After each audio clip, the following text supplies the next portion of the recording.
హైదరాబాద్ గాజుల Ramaram division TDP అభ్యర్థి రషీద్ బేగ్ ప్రచారంలో దూసుకుపోతున్నారు. ఆయనకు మద్దతుగా టీడీపీ సీనియర్ నేత ఎమ్మెల్సీ సోమిరెడ్డి చంద్రమోహన్ రెడ్డి, స్థానిక ఎమ్మెల్యే వివేక్ కూడా గ్రేటర్ ప్రచారంలో పాల్గొన్నారు. దీనిపై మరింత సమాచారం మా రిపోర్టర్ కార్తిక్ అందిస్తారు. Over to you Karthik.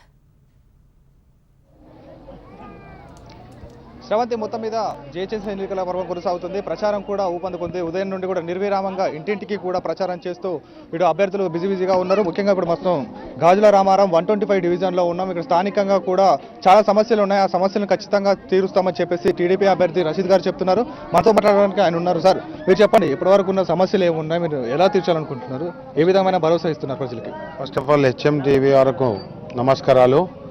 Gajula Ramaram division 125 division నేను టీడీపీ క్యాండిడేట్గా లాస్ట్ టైం 2009లో ఓడిపోవడం జరిగింది. మరి బాబు గారు మా ఎమ్మెల్యే గారు ఆశించి మరి మంచి క్యాండిడేట్ అని చెప్పి మళ్ళీ వాళ్ళు టికెట్ ఇవ్వడం జరిగింది. అయితే వాళ్ళకు హృదయపూర్వక నమస్కారాలు తెలియజేసుకుంటున్నాను. మరి హైసనగర్ వాసులో కూడా గతం నుంచి ఇప్పటిదాకా ఏ ప్రభుత్వం కూడా వాళ్ళు పనిచేయలేదు. ఇప్పుడు మా స్థానిక ఎమ్మెల్యే గారు కేపీ వివేకానంద గారు గెలిచిన తర్వాత వాళ్ళకు బోర్ వేయడం జరిగింది, 4 బోర్లు. మరి సగం బస్తీకు డ్రైనేజ్ లైన్ వేయడం జరిగింది. అదేవిధంగా ముఖ్యమైన వర్క్ దేవేందర్ నగర్ నుంచి హైసనగర్ వరకు తార్ రోడ్ వేయడం జరిగింది, బ్లాక్ రోడ్డు. అయితే వాళ్ళు ఎంతో ఉత్సాహంగా వీళ్ళు ఒకటే చెప్తున్నారు, మా అక్క చెల్లెలు, మా అన్న ఈసారి మీకు గెలిపించుకుంటాము, మీతోనే మేము పనులు చేయించుకుంటామని వాళ్ళు ఆశిస్తున్నారు. ఎక్కడ పోయినా బ్రహ్మాండ మంచి రెస్పాన్స్ ఇస్తున్నారు పబ్లిక్. గతం కార్పొరేటర్ ఎట్లుంటాడో వాళ్ళకి తెలియదు, ఒక్కసారి ముఖం చూడలేదు. ఇప్పుడు కండువాలు మార్చుకుంటా ముందు కాంగ్రెస్ కండువ మీద గెలిచి, కాంగ్రెస్ సింబల్ మీద గెలిచి మరి వైఎస్ఆర్సీపీ పోవడం జరిగింది. తర్వాత మరి కాంగ్రెస్ పోవడం, మరి ఇప్పుడు టీఆర్ఎస్ పోవడం ఎంత దౌర్భాగ్యం అంటే మాకు అంత గలీజ్గా అనిపిస్తుంది. అంటే జనాలే చెప్తున్నారు, నీళ్ళు పెట్టి డైరెక్ట్ ఓటమాషాల దగ్గర పోగానే వాళ్ళు ఒకటే చెప్పడం జరుగుతుంది, ఏమయ్యా ఎక్కడున్నా ఇన్ని సంవత్సరాలుగా ఇప్పుడు ముఖం చూపిస్తున్నావు, నువ్వు కార్పొరేటర్ అయినా మాకు అని చెప్పి వాళ్ళు మంత్రి ముందే నిలదీస్తారు పబ్లిక్.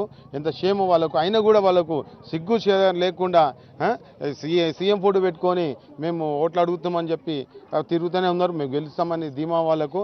కానీ ఈ 125 డివిజన్లో ఖచ్చితంగా తెలుగుదేశం పార్టీ జెండా కంపల్సరీ రపరపలు ఆడుతాని మనము సభాముఖ్యంగా తెలియజేస్తూ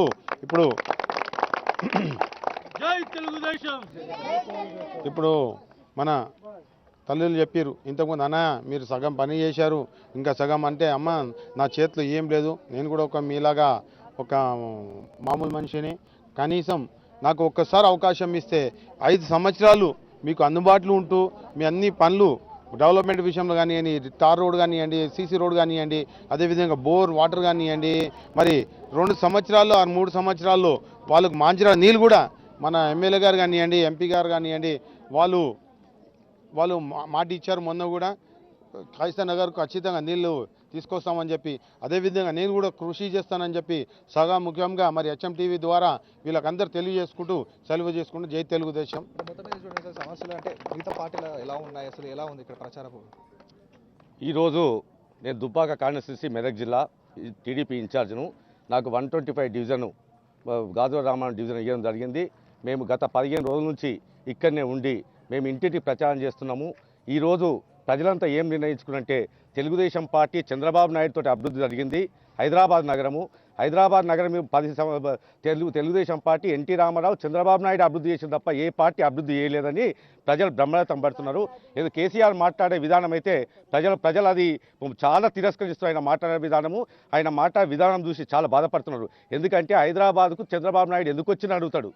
హైదరాబాద్ అనేది కేసీఆర్ సొత్తు కాదు, కేసీఆర్ తాత సొత్తు కాదు. ఇది తెలుగుదేశం పార్టీ పుట్టింది హైదరాబాద్లో, ఎన్టీ రామారావు పార్టీ పెట్టింది హైదరాబాద్లో, చంద్రబాబు నాయుడు పార్టీ పెట్టింది హైదరాబాద్లో. మా పార్టీ హెడ్ ఆఫీస్ కూడా హైదరాబాద్లో ఉన్నది కనుక అటువంటి మాటలను మాట్లాడదని చెప్తున్నాం. ఇంకోటి, మా పార్టీ హైదరాబాద్లో 15 స్థానాలు గెలిచింది మొన్న. 15 స్థానాలు గెలిచింది. మేము గేటర్లో కూడా జెండా ఎగరవేస్తాము. హైదరాబాద్ అభివృద్ధి చెందింది తెలుగుదేశం పార్టీతోటే. ఔటర్ రింగ్ రోడ్ కట్టిన తెలుగుదేశం పార్టీ, అది అంతర్జాతీయ విమానాశ్రయం తెచ్చింది హైదరాబాద్ అది తెలుగుదేశం పార్టీ. ట్యాంక్ బండ్ అభివృద్ధి చేసింది తెలుగుదేశం పార్టీ. ఇంటర్నేషనల్ ఎయిర్పోర్ట్ తెచ్చింది హైదరాబాద్ తెలుగుదేశం పార్టీ.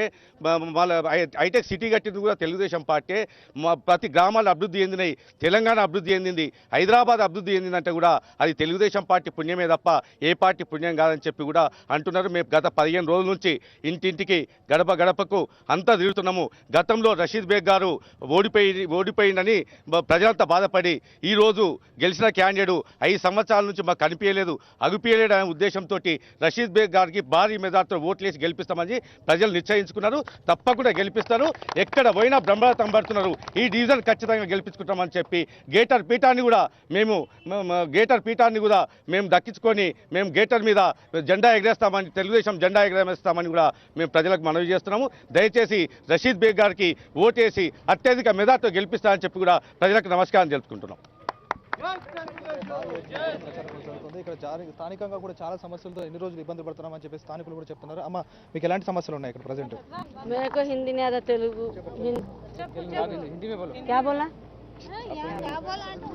बोलो। हाँ चलो, हमारे को पानी होना, रोड होना, 20 साल से रोड नहीं है, कुछ भी नहीं है, जो करे उनके वोट देते। మొత్తం మీద చూసుకుంటే దాదాపు కొన్ని రోజుల నుండి కూడా చాలా ఇబ్బందులు పడుతున్నాయి. ఈ ఇబ్బందులను కూడా తీసేందుకు టీడీపీ ఎప్పటికప్పుడు కూడా కృషి చేశారు.